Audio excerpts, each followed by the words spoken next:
A police dog refused to drink from a frozen river. What she smelled could make a good man disappear.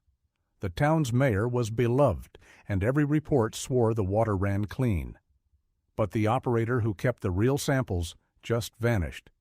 And dawn is coming fast. Stay to the end if you believe quiet courage can still topple the powerful. The dog wouldn't drink. Snow hadn't fallen on Ashford Mill so much as settled over it, the way dust settles in a house nobody visits anymore. Reese Sloane cut the engine and stayed where she was for a moment, hands resting on the wheel, letting the town assemble itself through the windshield. A water tower the color of old nickels. A main street of storefronts, with their lights off in the middle of the afternoon. And past all of it, low and gray, beneath a low and gray sky, the Bellamy River, frozen in uneven patches, like a mirror somebody had dropped and swept up badly. She had driven 4 hours to look at numbers. That was how she thought of it, even now, even after 8 years and a badge that said Special Agent and a unit that handled the kind of corruption that wore a tie and shook your hand. $2 million in federal money had gone into the Ashford Mill water treatment plant over 3 years. The report said the plant was running clean. The reports always said that. Numbers were patient that way. They would sit on a page and tell you whatever the person typing them needed them to say. And they would never blink, and they would never break under questioning, because numbers had no conscience to break. Reese had learned that lesson in a town not unlike this one. Years back, where the figures had been beautiful and the people had not been fine at all, and she hadn't been able to prove the distance between the two until it was far too late to matter. She didn't talk about that town, but she trusted paper less than most people trusted strangers, and she trusted strangers about as far as she could throw the truck. In the back seat, Juno stirred. The dog had been still the entire drive, the particular stillness of an animal who knew the difference between resting and being off duty. She was a German shepherd going gray early, 4 or 5 years of working life having dusted her dark sable coat with the faintest silver across the muzzle, and one ear that tipped white at the very point, as though she'd dipped it in paint as a pup and never washed it out. When Reese opened the door, Juno came down onto the frozen gravel without being told, shook once, and stood with her nose already working the air. There was a whole conversation happening in that nose that Reese would never be invited to. She'd made peace, long ago, with being the slower partner. They walked the bank because Reese wanted to see the river before she saw the men who managed it. It was an old habit, looking at the thing itself before looking at the paperwork about the thing. The Bellamy ran wide and shallow here, and the cold had laid a skin of ice over most of it, milky and seamed with cracks. Juno trotted ahead to a shelf of stone where the water came close, and Reese expected what always happened: the lowering of the head, the lap of the tongue, the small, ordinary noise of a thirsty animal at the end of a long drive. Juno didn't drink. She put her nose to the surface and pulled it back. She did it again, lower, and a sound came out of her that wasn't a bark and wasn't a growl, just a thin, questioning whine pitched at the water itself. Then she went rigid, her weight shifting forward onto her front paws, and she fixed her whole attention on a single dark patch a few yards downstream where the ice simply stopped. Everything around it had frozen. That one stretch of river ran open and smooth and faintly steaming in the cold air, the way water steams when it's warmer than it has any business being. Reese felt something old and familiar settle into place behind her ribs, the click of a fact dropping into a slot. Warm water in a frozen river meant something was going into it, something with heat in it. She crouched beside the dog and looked at the open patch, and then at Juno, who hadn't moved and wouldn't move, because Juno had been taught to find the smell of certain things: chlorine, ammonia, the chemical ghost of a plant that wasn't doing what its reports swore it was doing. And Juno had found one. "Okay," Reese said quietly. "Okay. I see it too." She didn't see the rest of it until she came around the bend. The pump station sat where the bank rose into a concrete apron behind the treatment plant, a squat brick building with a corrugated roof and a single sodium light already burning against the gray. 3 men in the heavy canvas coats of Public Works stood in a loose half-circle, and they weren't standing the way men stand when they're working. They were standing the way men stand when they've decided something. At the center of them, his back to the brick and his hands open and low and very still, was a younger man in a Navy working uniform, the dark digital pattern unmistakable even at a distance, a duffel at his feet, and a week of road in the set of his shoulders. He wasn't afraid. Reese clocked that first because fear had a shape and this wasn't it. He was doing the arithmetic of 3-on-1, watching their hands, keeping his own where everyone could see them, and losing anyway because numbers were numbers and there were 3 of them and they had him against a wall. One of the workers, a broad man with a foreman's particular confidence, said something Reese couldn't hear, put a flat hand on the younger man's chest, and shoved. "Federal agent." Reese's voice carried across the apron flat and even. Her coat was already open, the badge in her left hand, and her right hand resting where her right hand rested when she meant it. "Everybody's hands where I can see them. Now." The foreman turned, and for half a second his face did the thing she'd come 4 hours to find, the quick private calculation of a man deciding how much trouble he was in. Then the broad one to his left made the mistake of reaching for the younger man's collar anyway, as though the rules hadn't changed, as though a badge were just a piece of metal and not a different kind of weather rolling in. Juno left the ground. She didn't bark. Barking was a warning, and the time for warnings had ended somewhere back at the open water. 70 pounds of trained intention crossed the gap in a single low arc, and the broad man's reaching arm became the only thing in her world. She took it the way she'd been taught, weight and leverage and not the teeth, driving into him so the 2 of them went down together onto the concrete in a tangle of canvas and breath. And then she was simply on top of him, jaws closed warningly an inch from his sleeve, a sound coming out of her chest that turned every other man on the apron into a statue. Nobody moved. The sodium light hummed. Somewhere under the ice, the river went on, doing whatever the plant was making it do. "Call her off," the foreman said. His confidence had gone somewhere cold. "Lady, call your dog. Juno, out." The dog disengaged at once, backing off the man on the ground and folding into a sit at Reese's left heel, her focus never leaving the foreman, the picture of a creature who had simply stopped because she was asked and could just as easily start again. Reese let the silence do some work. "You want to tell me what 3 Public Works employees are doing putting hands on a man behind a pump station, or you want to tell it to me downtown?" The foreman smiled, and it was an ugly, practiced thing, the smile of a man used to a town where his word was the heaviest thing in the room. "Misunderstanding," he said. "Stranger poking around restricted property. We were walking him off, that's all. No harm done." He gestured to the other 2, and they peeled away from the wall, helping the broad man up, and the whole crew began the slow, unbothered retreat of people who knew that retreating cost them nothing today. "You have a good afternoon, Agent. Cold one out here." Reese watched them go until the corner of the building took them, and then she turned to the man in the uniform, who hadn't moved from the wall and was looking at her and at the dog with an expression she couldn't quite read. "Cole Maddox," he said, before she could ask. "Petty officer, I'm not poking around restricted property.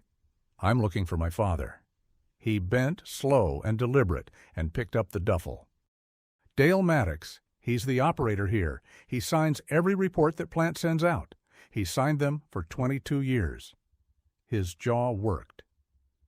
"He's been missing 8 days. The sheriff says he's a grown man who took a drive. My father has never taken a drive in his life." Reese felt the slot click again, the warm water and the foreman's smile and the missing man whose name was on every clean report she'd driven 4 hours to disbelieve, all of it lining up into a single quiet shape. "Why come here yourself? Why not let the locals? Because he called me? Cole opened his hand. In his palm sat a small black USB drive and a sample bottle, the kind the plant used, sealed and labeled, full of water so clear it looked like nothing at all, like glass poured into glass. 4 a.m, 8 days ago. He told me where this was, and he made me promise not to give it to anybody in this town. He looked down at the bottle as if it might be warm, might be cold, might be either. He said this would save Ashford Mill. A breath fogged out of him and hung there. Or it was the reason somebody finally made him disappear. Under Reese's boots, out across the river, the ice gave a long, low groan as something beneath it shifted and would not hold. The clear bottle. The motel on the edge of Ashford Mill had 6 rooms and a sign whose neon had quit on its last 2 letters, so that it welcomed travelers to the vacants with the indifference of a place that no longer expected them. Reese took 2 rooms and borrowed a folding table from the manager, who didn't ask questions, which told her something about the town all by itself. She set the table up under the window, laid out her laptop and Cole's USB drive and the sealed sample bottle, and made Cole sit down across from her before he could wear a track in the carpet. "You want to go back there tonight," she said. It wasn't a question. "My father is in that town somewhere." Cole had taken off the uniform jacket, but not the rest of it, and without the jacket he looked younger and more worn, a man who'd crossed 3 time zones on no sleep and run straight into a wall of canvas coats. He had his father's hands, though he didn't know Reese could see that. Broad, careful hands that kept wanting to do something and finding nothing to do. "Every hour I sit here is an hour he doesn't have. Every hour you go off half-cocked is an hour you hand them a reason." She said it more gently than the words deserved. "I've watched people lose the very thing they were trying to save because they couldn't wait long enough to do it right. I'm not going to watch that again." Something in how she said it made him look at her instead of the door. He didn't ask. She was grateful for that. She opened the drive instead of explaining herself. There were 2 folders, and Dale Maddox had labeled them the way a careful man labels things, with dates and nothing else. No notes, no names, as though even his own files might be read by the wrong eyes someday. The first folder held the plant's monthly discharge reports, the official ones, the ones with the state seal in the corner and the federal grant number across the top. Clean. Beautifully, impossibly clean. Chlorine within range. Ammonia within range. Every month for 3 years, a small green pasture of numbers that meant the $2 million had done exactly what $2 million was supposed to do. The second folder was Dale's own. Same dates, same tests, different numbers entirely. Ammonia running high enough to strangle a river, chlorine swinging wild, month after month of a plant that wasn't treating anything, only moving the problem downstream where the water ran warm and the ice wouldn't close. Reese set the 2 side by side on the screen and felt the cold satisfaction she always felt and never admitted to, the satisfaction of a lie laid out flat where she could finally see the whole shape of it. "They didn't fake the lab work," she said, half to herself. "That's the part people always get wrong. Faking the math leaves fingerprints. Somebody has to know the right answer to write the wrong one convincingly." She picked up the sample bottle and turned it in her fingers. "It's easier to fake the water." She held the bottle up to the bare bulb over the table. The light went through it without catching on anything. No sediment, no cloud, no faint green tint of a river that had living things in it. The water in Dale Maddox's sealed bottle was clear, the way distilled water is clear, the way tap water is clear, the way nothing that comes out of a working treatment plant is ever quite clear. Too clean, scrubbed of every honest particle, a glass of innocence somebody had bottled and labeled and sworn to under a federal seal. Reese had come looking for a doctored number. What she was holding was simpler and worse. Somebody had been walking into that plant on testing day, pouring out the real sample and pouring in clean water from a clean tap. The lab had tested exactly what it was given. The lab had not been wrong about a single thing. The lie wasn't in the numbers. The lie was in the bottle. Clear, sealed tight, the truth poured down a drain and replaced with something that had never seen the river at all. "That's how you make a sick river pass a federal inspection," she murmured. "You just don't show it the river." Cole was quiet for a long moment. "He knew," he said finally. "He's been keeping his own folder for 3 years. He knew the whole time, and he kept signing the clean ones. There was no accusation in it, only a son trying to fit the father he loved into the shape of a man who'd done that. Why would he sign them if he knew? Because the alternative was worse, and he hadn't found a way out yet. Reese set the bottle down. People stay inside a lie a long time when they can't see the door. Then one day they find a door, and the people who built the lie find out, and... She stopped because she'd wandered somewhere she didn't go in front of strangers. But Cole was watching her now, those careful hands gone still. "You said you'd seen it before. People losing the thing they tried to save." For a while, the only sound was the heater ticking and Juno's slow breathing from the corner where she'd folded herself against the baseboard, one white-tipped ear still half-cocked toward the door, even in sleep. Reese had a rule about not telling civilians the worst thing she knew. She didn't entirely understand why she set it aside now, except that the man across the table had flown across a country on a 4 a.m. phone call and handed a stranger the only thing his father had given him, and that earned something. "My first posting," she said. "A town like this one. Numbers on a page said a thing was safe when it wasn't, and I knew it wasn't, and I could not make the page say the truth loud enough or fast enough." She turned the bottle a quarter turn on the table, not looking at it. By the time anyone listened, it had already cost people I'd promised it wouldn't. I learned then that a lie written down is the most patient thing in the world. It'll wait years. It'll outlast the people it's hurting. She finally looked up. "So no, I don't go off half-cocked. I make the page tell the truth instead. It's the only thing I've ever been good at that mattered." Cole nodded slowly. "He didn't go to the sheriff," he said, working it out aloud. "He didn't go to anybody here. He called me. I'm 1,000 miles away and I haven't been home in 2 years, and that's exactly why he called me." His voice roughened. "Because I'm the only person he trusts who Del Harmon can't reach." Reese filed the name. By morning she had it in context. Mayor Del Harmon kept an office in the old brick town hall with a brass nameplate worn soft by 40 years of the same proud thumb, and he came out from behind his desk to meet them with both hands extended, the way men do when they want you counting their hands instead of their words. He was near 60, soft and silver and pink-cheeked from the cold, with the kind of face people in a small town vote for again and again because it has comforted them at funerals and grinned at them from 100 ribbon cuttings. He took Reese's hand in both of his and held it a beat too long, warm and dry and entirely sincere, which was the thing that unsettled her most. "Terrible business," he said before she'd asked anything. "Dale's a good man. A little wound up lately between you and me. The plant's old, the budget's a nightmare. A man carries that. I told him, Dale, take a few days, go see the coast." He spread his hands, helpless before the mystery of it. "I just pray he turns up. This town would be lost without him." He believed it. That was the trouble.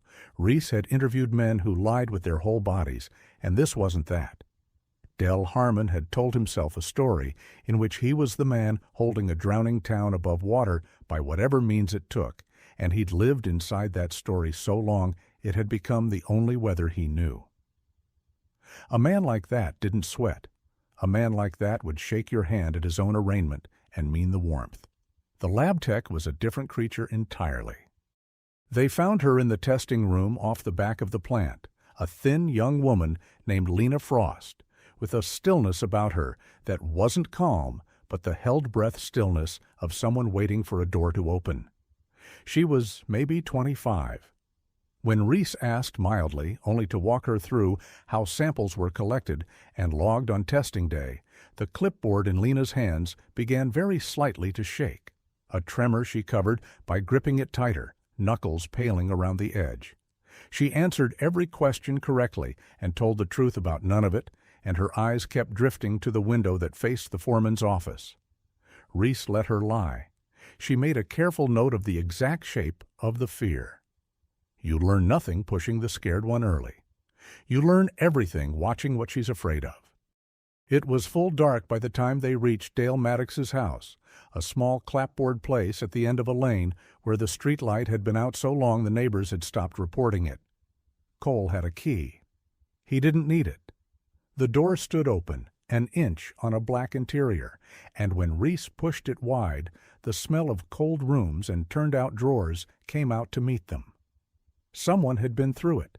Not robbed, searched, the particular violence of a search, cushions split and books swept from shelves and the careful life of a careful man emptied onto the floor in the dark. Cole made a sound and started forward, and Reese caught his arm because Juno had gone rigid at her side. The dog wasn't looking at the wreckage. She had turned away from all of it, toward the black square of the kitchen window at the back of the house, her body low and her hackles risen in a ridge along her spine, and the sound coming out of her now was the same sound she'd made at the river, the warning before the warning, fixed on something out there in the dark that was looking back in, tracking what's gone. Reese put Cole behind her and went out the back door low and fast, Juno a step ahead, and the cold hitting her lungs like swallowed metal. The yard was empty. Whoever had stood at the kitchen window was already gone, but not cleanly, not the way a man leaves when he has nothing to hide. 2 boot prints sat pressed deep in the frozen mud below the sill, where someone had stood a long while watching, and beyond them, fading down the lane, the marks of tires that had idled and then pulled away without lights. Juno followed the boot line to the edge of the property and stopped where it met the road, looking back at Reese with the flat patience of a dog reporting a fact. The trail ended where the vehicle began. It always did. "They're not trying to hide that they were here," Reese said when Cole came out behind her. "That's the message. They want us to know we're being watched." She crouched and laid 2 fingers beside the deeper print without touching it. Sloppy men cover their tracks. These people are comfortable. Comfortable is worse. They didn't sleep. They worked the house instead, the 2 of them and the dog, writing what could be righted and reading what couldn't. Whoever had searched it had been thorough and angry, but they had been looking for paper, and paper was the one thing Dale Maddox had been too careful to leave where paper goes. There were no folders behind the books, no envelope taped under a drawer. There was only the shape of the man himself printed on every room, the reading glasses folded on a service manual, the coffee can of sorted screws, the calendar in the kitchen with a single Sunday circled 3 weeks back and nothing written in it. Cole stood in front of that calendar a long time without speaking, and Reese let him. In the morning she gave Juno the work. She'd taken a flannel shirt from the back of Dale's bedroom door, soft with wear and smelling of a particular man, and she held it for the dog the way she'd done 100 times. Low and open, no hurry in it.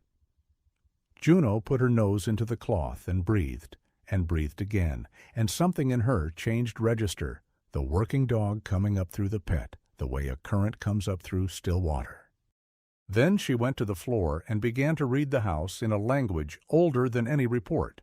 Out the front door, down the steps, along the lane, Juno moved with her tail level and her whole body committed, and for 10 minutes Reese let herself believe it would be that simple, that the dog would walk them straight to the door behind which Dale Maddox was waiting to be found.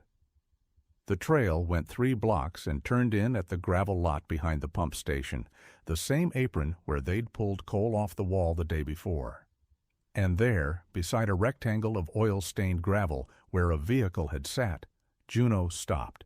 She cast left, cast right, came back to the rectangle, and sat down and looked up, because the scent of Dale Maddox walked into that lot on his own 2 feet and did not walk out of it.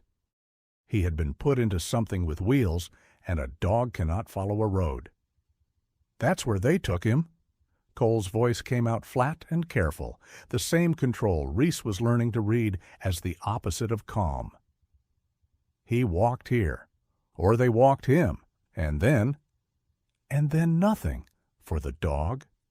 Reese rubbed Juno's ears, told her she was good, because she was, because finding the place a trail ends is not failing to find the man. It's the first honest fact in a town built on dishonest ones. "She's done her part, now we do ours. People aren't smell, people are records." She looked back at the squat brick building, the federal grant number she'd seen on every clean report somewhere in its bones. "And this town's records have been lying to me since I crossed the county line. So let's go find out what they bought." What they bought, it turned out, was time. It took the rest of the day and a borrowed table at the county clerk's office, but the money left the kind of trail money always leaves for someone patient enough to walk it backward. $2 million federal dollars had come to Ashford Mill across 3 years to rebuild a treatment plant that everyone agreed was failing. The plant had not been rebuilt. Reese could see the shape of where the money had gone instead, into a line item here, a consulting fee there, a contractor whose address was a post office box, the slow, careful bleed of public funds into private quiet. And over the top of all of it, like fresh paint over rot, the clean monthly reports that kept the federal inspectors at their desks and the penalties off the books and the name Harmon shining in a town that had voted for it 4 times running. "He didn't take it to get rich," Reese said. They were back at the motel, and the green pasture of false numbers glowed on her laptop in the dark room. "That's what people miss about men like Del Harmon. He took it to stay loved. The plant fails, the state finds the town goes broke on his watch, and 40 years of being the man who held it all together turns into the man who let it sink. He couldn't survive that." She closed the laptop. "So he paid a man to pour clean water in a bottle, and he slept fine." Cole was at the window, watching the dark lot where the motel sign buzzed its broken welcome. "My father gave 40 years to that plant," he said, "not to Harmon, to the plant, to the water." He turned, and in the bad light his father's hands hung loose at his sides, wanting something to do. "When I was a kid, he used to tell me the whole town was upstream of somebody, that whatever you put in the water came back around to a child somewhere with a glass. He believed that like other men believe in church." His jaw worked. And then he spent 3 years signing his name to the opposite, because the one man he trusted to do right by this place was the one selling it. "You asked me yesterday why he stayed inside the lie." He shook his head slowly. He didn't stay because he was weak. He stayed because leaving meant proving his whole life had been a thing somebody could buy. Reese had spent 8 years learning to keep a careful distance from the people on the other side of her files, because distance was how you stayed useful, how you kept the page in focus when the people in it broke your heart. She knew the rule. She'd written it on herself in permanent ink, and she heard herself set it down anyway. "He's not a thing somebody bought," she said. "He's a man who kept the real numbers for 3 years in a folder he hoped he'd never have to use, and then handed them to the one person on earth who'd carry them straight. That's not a bought man. That's a man laying a charge and waiting for the right hand to light it." She held his eyes a moment longer than the words needed. "He raised that hand. You flew 1,000 miles in a day. Don't you dare call it too late." Something passed between them in the dark room that neither of them reached for, and both of them felt, and the dog between their feet sighed and resettled as though the air had shifted. Then Reese stood up too fast and said they should look at the plant again before the light went, and Cole agreed too quickly, and they did not talk about it, which was its own kind of talking. They went back to the pump station in the blue end of the afternoon. Reese walked the apron slowly, reading the building the way she read everything, and at the foot of the brick wall she stopped beside the iron railing that guarded the steps down to the outflow. She rested her hand on it without thinking, the way a person rests a hand on a railing. It was warm. Not warm the way iron goes warm in the sun. There was no sun. The day had been gray since she arrived. Warm the way a thing is warm when something heated is running through the pipe behind it. Here, in the dead of winter, in a plant the records swore was barely operating at all. She left her palm flat against the metal and felt it, the low, constant heat of water moving where water was being moved on purpose, the same heat that had kept a patch of the Bellamy open and steaming while the rest of the river closed to ice. Under her hand, the building was alive and working hard, doing in secret exactly the thing it claimed on paper it could no longer afford to do. "Reese?" Cole's voice, quiet and changed. Boyd Lusk had come around the corner of the building, alone this time, his canvas coat open and his hands loose, and a stillness in him that the smile didn't reach. He didn't look at Reese. He looked at Cole the way a man looks at the one variable in a room he thinks he can still control. "Long way from the water, sailor," Lusk said, easy and low. "Whole ocean out there with your name on it. Real wars, real medals." He tipped his head toward the gray town behind him, the shuttered street, the buzzing sign. "This here's small, town business, pipes and paperwork and folks who've known each other 30 years. The smile widened by a careful degree. "You go on back to base and be a soldier, son. Let the people who live in this town look after what's theirs. Wouldn't want a man to come all this way and find more trouble than he's got medals for." Beneath Reese's palm, the railing went on quietly burning with the heat of everything Boyd Lusk was telling them not to touch. What Lena knew. The note had been folded into quarters and tucked under the windshield wiper of Reese's truck sometime after dark, written in a small upright hand that pressed hard enough to dent the paper. A time. A place. The loading dock behind the shuttered feed store on Pratt Street. And one word beneath it, underlined twice, alone. Reese went alone the way she did most things that asked it of her, which was to say, she went visibly alone and left Cole and Juno in the truck a block back with the engine off and the windows cracked, close enough to matter and far enough to honor the word. The loading dock was a slab of concrete under a dead bulb, edged by a steel roll door gone orange with rust, and Lena Frost was already there when Reese came around the corner. Standing with her arms wrapped around herself in a coat too thin for the cold, looking like a woman who had finally walked through the door she'd been holding her breath in front of for 3 years. "I shouldn't be here," Lena said. Her voice came out thin and fast.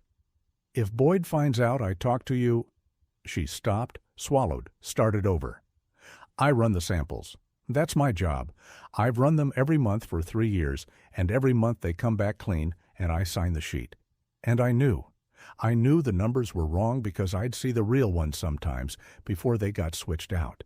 And I told myself it wasn't my—" Her hands came up and pressed flat over her mouth as though to hold the rest in, and failed. A draft moved across the loading dock from the storm grate, set into the concrete at their feet, and on it rode a smell Reese knew. Chlorine, sharp and chemical and wrong in the clean, cold air, rising up out of the dark of the drain the way a thing rises when it's been put somewhere it shouldn't be, and is leaking out at the edges. It was the smell Juno had pulled off the open water at the river on the first afternoon, the smell that had turned the dog rigid and silent and standing over the grate in the dark with a terrified woman. Reese felt it connect to something cold and certain in the back of her mind. Whatever they had done with Dale Maddox, wherever they had put a living man to keep him quiet, it smelled like this. It smelled like the inside of the lie. "Lena!" Reese kept her voice level, the voice she used to keep a frightened person inside the small lit circle of the next true sentence.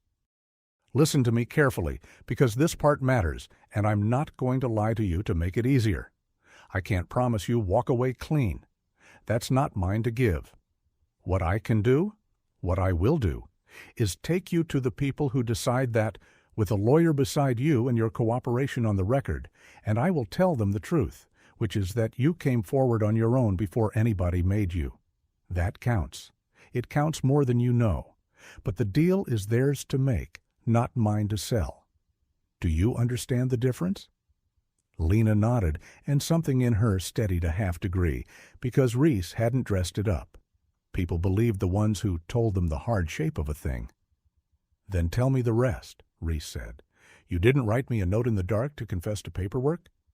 "No." Lena's eyes went to the grate, to the dark beyond the dead bulb, anywhere but Reese's face. "Dale's alive." The words landed in the cold and hung there. Reese had been bracing for the other thing, the worst thing, the way you brace at the bottom of every missing person case after the first 72 hours, and she felt the brace let go and turn into something sharper and more urgent than relief. "He's alive," Lena said again, faster now, the dam gone. "Boyd has him. I heard them. Harmon and Boyd in the office, they didn't know I was in the back. Dale ran before they were ready. He took something with him, the real records, the sealed bottles he'd been keeping, and they don't know where he hid them. That's the only reason he's still." She pressed her lips together. "They need him to tell them where it is. As long as he won't say, they keep him. The second he says, or the second they decide he's never going to—" She didn't finish. She didn't have to. A block away, in a cold truck with the windows cracked, Cole Maddox was listening to nothing, knowing nothing, sitting with a dog and a duffel and the worst week of his life. Reese thought of the look on his face in front of his father's circled calendar and had to set the thought down to keep her own hand steady. She would tell him his father was alive. She would watch a thing come back into his face that had been gone since the pump station. That was a gift she got to give, and she held on to the shape of it like a coal in the cold, because the rest of what Lena was about to say was not going to be a gift at all. "There's more," Lena said. "Tonight, before I left, Boyd posted the board. There's a maintenance flush scheduled. The whole system. They're going to open the tanks and run everything downstream, full volume, before dawn." Her voice cracked. "You don't flush in January. You never flush in January. The river's too low. It's against every rule there is. He's not doing maintenance. He's emptying the plant. Whatever's in those tanks that doesn't match the clean reports. By sunrise, it's 100 miles downstream and gone, and there's nothing left to test, nothing left to prove, just a river that's already carried it away." Reese stood very still over the rising smell of chlorine and understood, all at once, that the clock she'd been working against without knowing it had just become a clock she could see. The flush would erase the physical evidence in the system, the warm water, the ammonia, the chemical truth Juno had read off the river on the first day. And a flush meant men moving through the plant in the dark before light, men with a reason to clear every room of anything that could be found there. Anything, or anyone. "They'll move him," she said quietly. "You don't run a crew through the building at 3 a.m. and leave a man held in it where the wrong person might hear. The flush isn't only about the water. It's cover. It's the night they make all of it disappear at once." She looked at Lena, who had gone white. "What time does the board say?" "First pump opens at 4. Lena's breath ghosted out and shook. "It's almost midnight." Reese was already moving, already turning the hours over in her mind like cards. 4 o'clock and a sleeping county and a backup task force that was 8 hours and 100 phone calls away on a good day, and this was not a good day. She put a hand on Lena's thin shoulder, brief and firm, the only steadiness she had to spare. "Go home. Act like you never left it. Lock your door and don't open it for anyone but me. I'll have my number to you in 5 minutes. You did the bravest thing you've ever done tonight, and I'm going to make sure the right people know it." She held the young woman's eyes. "Your father teach you to do right, or you learn it on your own?" Lena blinked, thrown.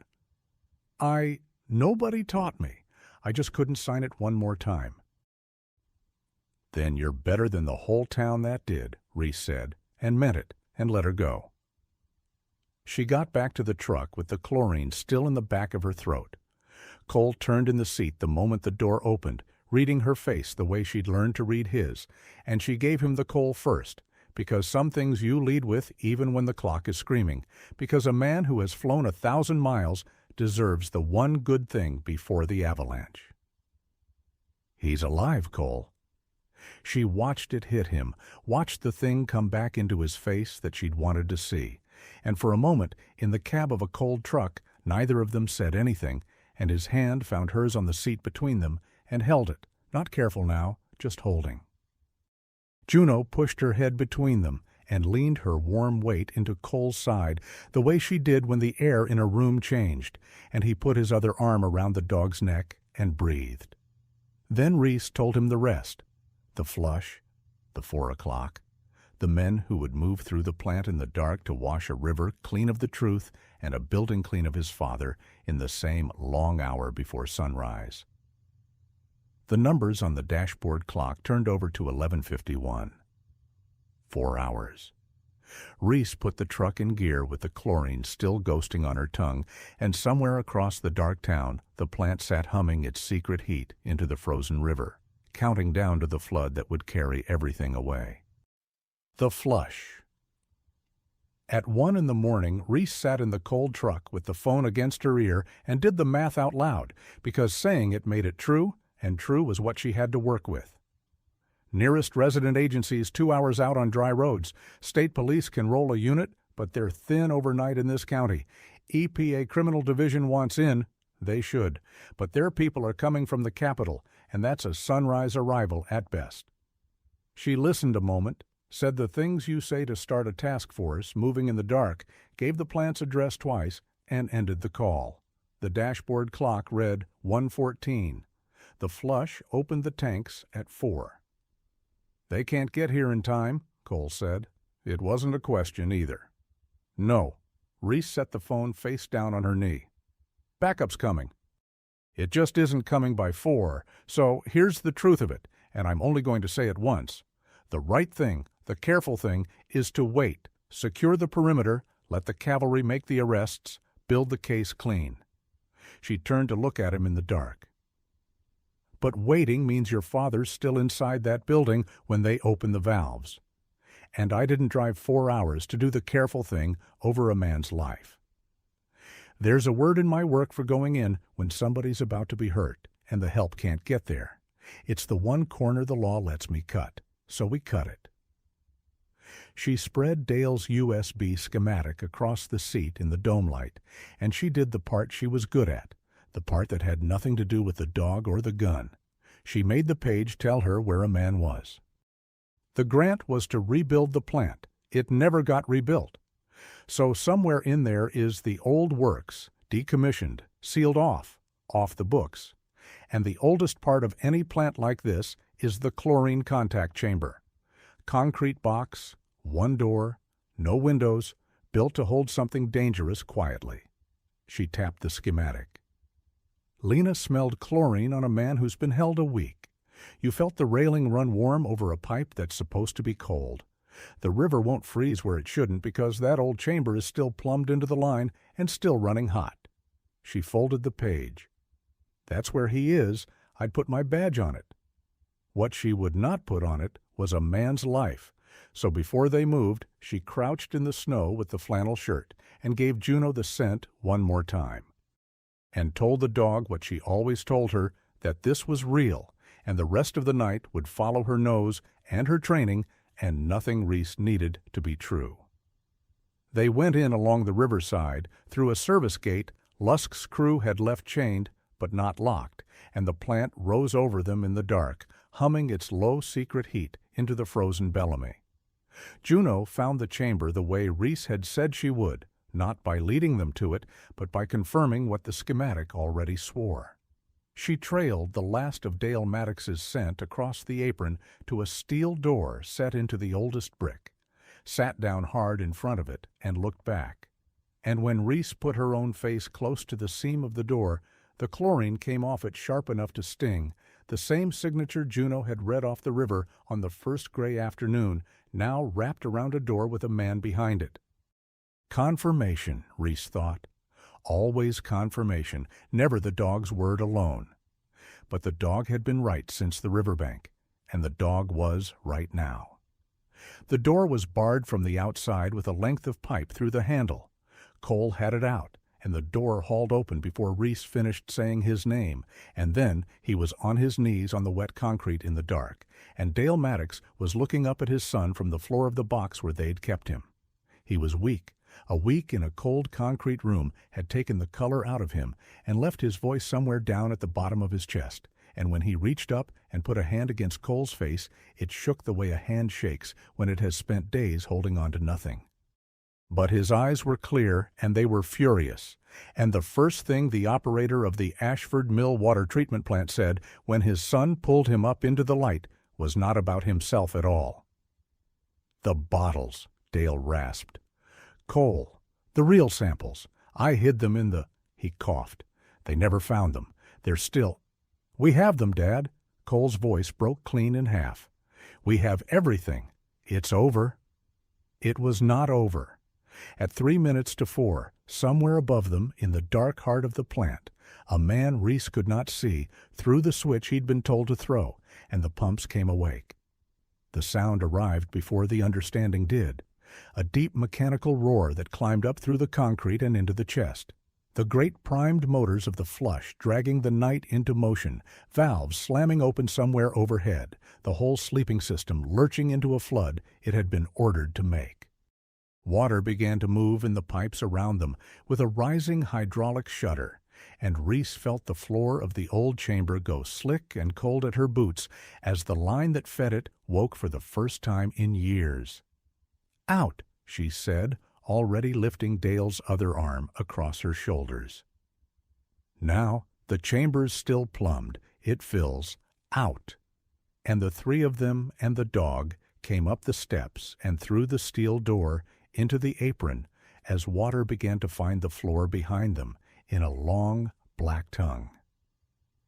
Boyd Lusk was waiting in the dark with the pipe bar in his hand and the flush roaring behind him like weather, and he made the only choice a man like Boyd Lusk had ever known how to make, which was to step between people and the thing they were trying to save. He came at Cole because Cole had his hands full of his father, and that was Boyd's last mistake of the night. Reese said one word. Juno crossed the apron low and certain and took the arm that held the bar, the way she'd been built and trained and trusted to do, weight and leverage and not the teeth. And Boyd Lusk went down onto the wet concrete with 70 pounds of working dog, pinning the bar out of his reach and a sound coming out of her chest that ended the fight before it was won. The pipe rang against the ground and rolled. Lusk lay still under the dog and the roar of the flood he'd opened, and somewhere out beyond the gate, faint and then less faint, a siren began to climb the cold. They came in fast after that. State police first, then the resident agents Reese had set rolling at 1 in the morning, then, gray-faced and grim, the EPA criminal investigators who had driven through the dark from the Capitol. The arrests were theirs and Reese's to make, and they made them by the book, because the book was the only thing that would hold in the daylight to come. Cole stayed where a son belongs, on the ground with his father's head against his shoulder, and did not touch a single one of the men who'd done it, and that restraint would matter more later than he could know. Del Harmon they found in the plant office, still in his good coat, watching the pumps run on the monitor with the serene face of a man who believed to the marrow that he was the only one in town with the courage to do the hard, necessary thing. He did not run.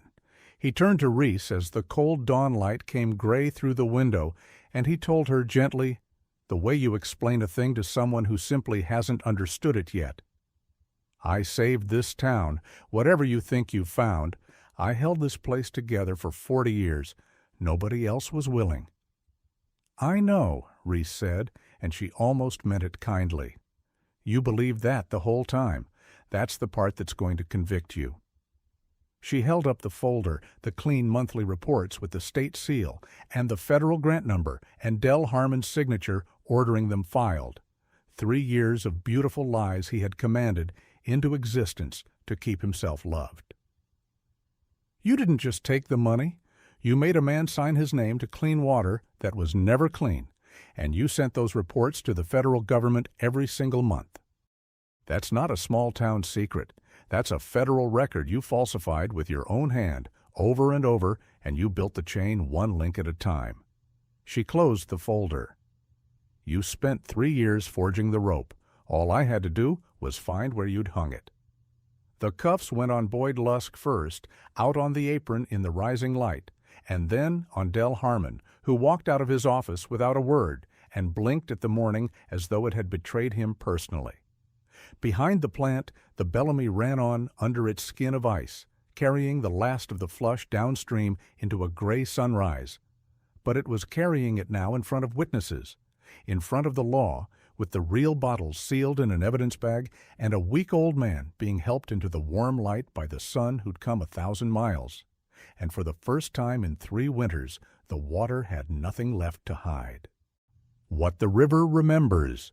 Winter let go of Ashford Mill the way it lets go of every small town, not all at once, but in concessions. A softening at the edges of the snowbanks, a morning when the gutters ran instead of dripped, the river coming back to its own voice beneath the thinning ice.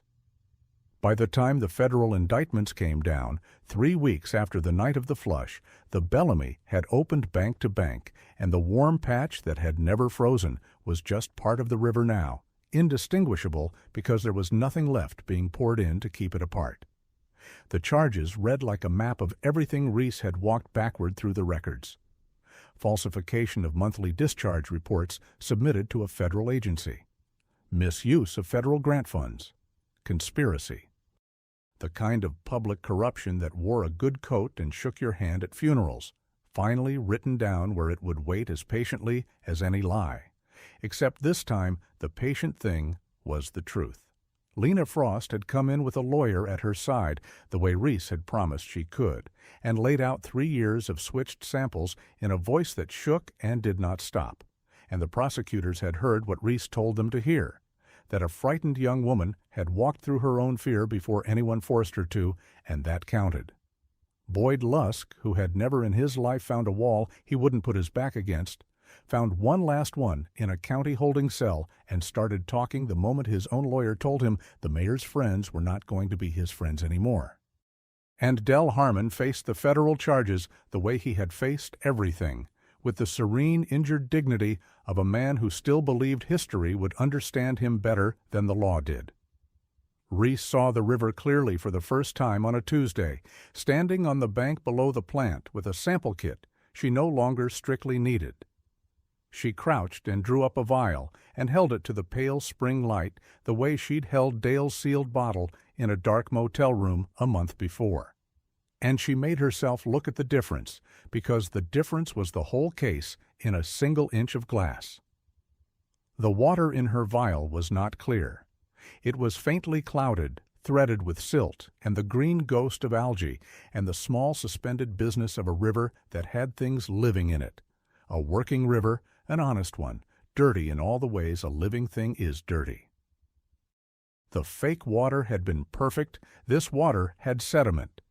She turned the vial slowly and understood that she had spent her whole career mistrusting numbers because numbers could be made perfect, and that perfect was the tell, perfect was the lie, and the truth had always been the cloudy thing with something alive moving inside it. She didn't go off duty so much as she stopped finding reasons to leave. The case held her in Ashford Mill another 2 weeks, depositions and evidence transfers, and the long, unglamorous arithmetic of building something that would stand in court. But the case wasn't the only thing keeping her, and she'd stopped pretending otherwise somewhere.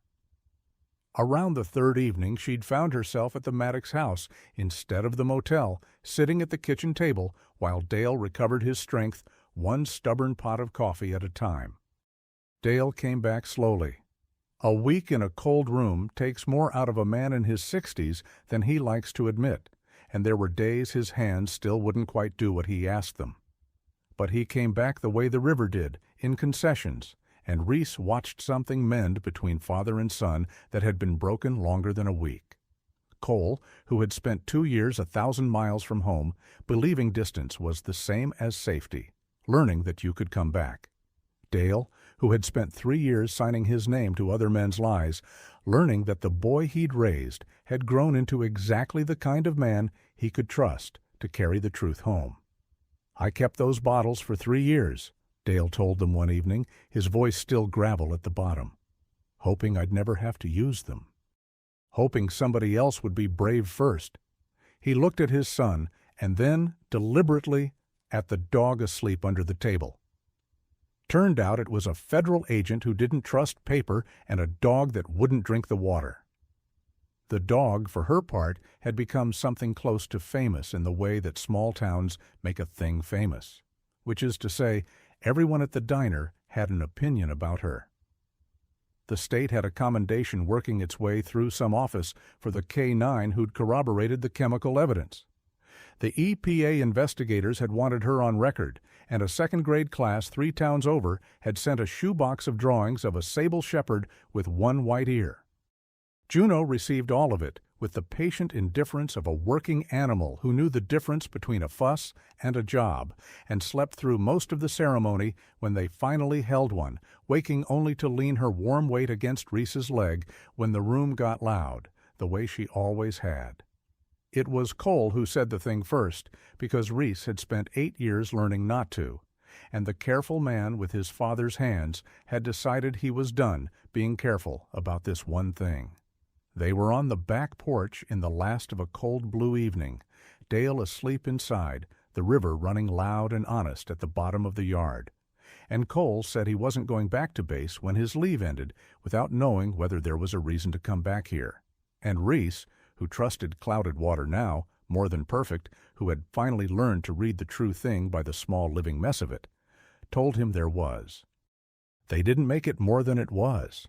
There was no ring and no speech, just a woman who'd stopped finding reasons to leave and a man who'd flown 1,000 miles on a 4 a.m. phone call and found, at the end of the worst week of his life, the unlikely beginning of something he hadn't been looking for. It was enough. It had the cloudy, living, imperfect look of a true thing, and Reese had learned to trust that above all the perfect lies in the world. The town took longer. A place doesn't reckon with itself overnight, and Ashford Mill had voted for Del Harmon 4 times running and would have to live with what that meant. But people came to the plant now and asked Dale honest questions, and the new monthly reports went out with real numbers on them, cloudy numbers, numbers with sediment, and somewhere upstream of all of it, the children Dale had always said were waiting with a glass of water would get a true one. On the last gray morning before Reese drove the long road back to file the last of it, the 3 of them walked down to the river, Reese, Cole, and the dog who had started the whole thing by refusing what was put in front of her. The Bellamy ran high with snowmelt and the color of the actual world. Juno went ahead to the shelf of stone where, on a frozen afternoon a month before, she had put her nose to the water and pulled it back and gone rigid with the certainty that something was wrong. She put her nose down now in exactly the same place. She breathed the water, and this time in the thin spring light, with her one white ear catching the morning and a man and a woman standing close behind her on the bank, the dog lowered her head the rest of the way and drank. Some stories end with a battle won. This one ends with a dog lowering her head to a river and, for the first time in a long winter, choosing to drink. Dale Maddox spent 3 years signing his name to a lie because he couldn't yet see a way out. And then, when the moment finally came, he chose to keep the truth in a sealed bottle and trust it to the one person who would carry it home. Lena Frost was afraid for 3 years, and one cold night she decided that fear was not the same as helplessness, and she walked through her own door of dread to tell the truth before anyone forced her to.